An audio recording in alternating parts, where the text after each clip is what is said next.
राजस्थान विधानसभा देश की एक श्रेष्ठ विधानसभा बने, उसके लिए तकनीकी दृष्टि से, प्रौद्योगिकी की दृष्टि से उसे नवाचार प्रारंभ किए हैं, जिसके तहत ये पहला सत्र इस सेशन का होगा, जो हमारे एक तरह से नीवा जो प्रोजेक्ट है उससे यह एक तरह से ई प्रोजेक्ट के रूप में हमने बनाया है, जिसके अंदर हर एक चीज़, हर सीट पर हमने आईपैड लगाए हैं। सारा काम पेपरलेस बनाने जा रहे हैं।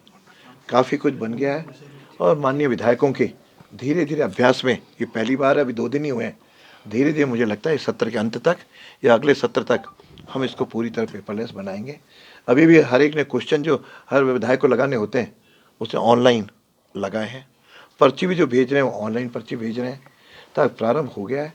धीरे धीरे पूरी कार्य प्रणाली और वहाँ का वर्किंग सारा ही इस तरह से टेक्नोलॉजी के माध्यम से पेपरलेस के रूप में हम करने जा रहे हैं। और उसका कलेवर भी बदला है। कलेवर पहले अलग था, अब इसको गुलाबी कलेवर दिया है, क्योंकि जयपुर एक गुलाबी नगरी है, उसमें गुलाबी रंग अच्छा लगा सबको, तो एक पूरे सदन का कलेवर बदल करके सबको अच्छा प्रसन्नता हुई है।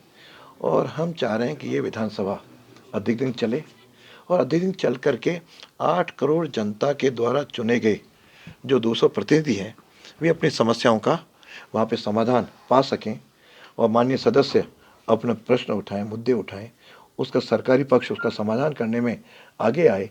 इस प्रकार का एक वातावरण बनाने के लिए हमने इस बार सर्वदलीय बैठक भी बुलाई। सर्वदलीय बैठक के बाद विपक्ष के और सत्ता पक्ष के दोनों के लोगों के साथ बैठे, दोनों में सामंजस्य स्थापित किया, जिसका परिणाम था कि इस बार 2-3 दिन जो चली है और बड़ी मधुर वातावरण में विधानसभा चल रही है। मुझे लगता है पूरा सत्र हम इस तरह चलाने का प्रयास करेंगे।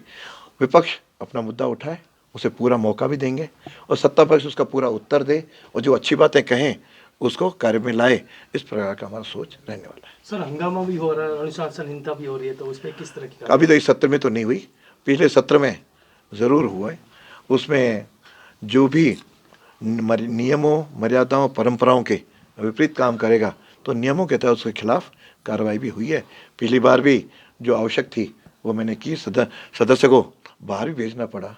कोई 1 दिन के लिए जाता है, कोई 1 महीने के लिए, कभी कभी आवश्यकता होती है तो हम 6 महीने या उससे अधिक भी, लेकिन वह स्थिति ना आए, ऐसे हमारा सबका प्रयास है कि कोई स्थिति न बने कि मुझे किसी को बाहर भेजना पड़े। सर, कल अपशब्दों का उपयोग भी हुआ था, तो किस तरह के? ये कल ही नहीं हुआ, पहले भी कभी कोई होता है।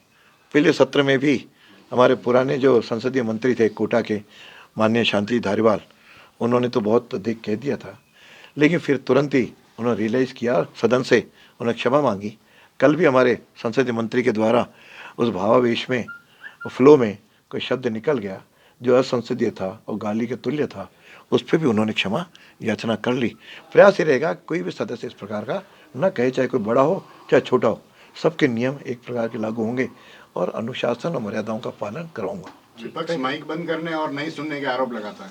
ये हमेशा नियम ही है कि जब हल्ला मच रहा होता है तो माइक अपने आप बंद हो जाते हैं। आज से नहीं, जब से विधानसभा आई है तब से बंद हो जाता है।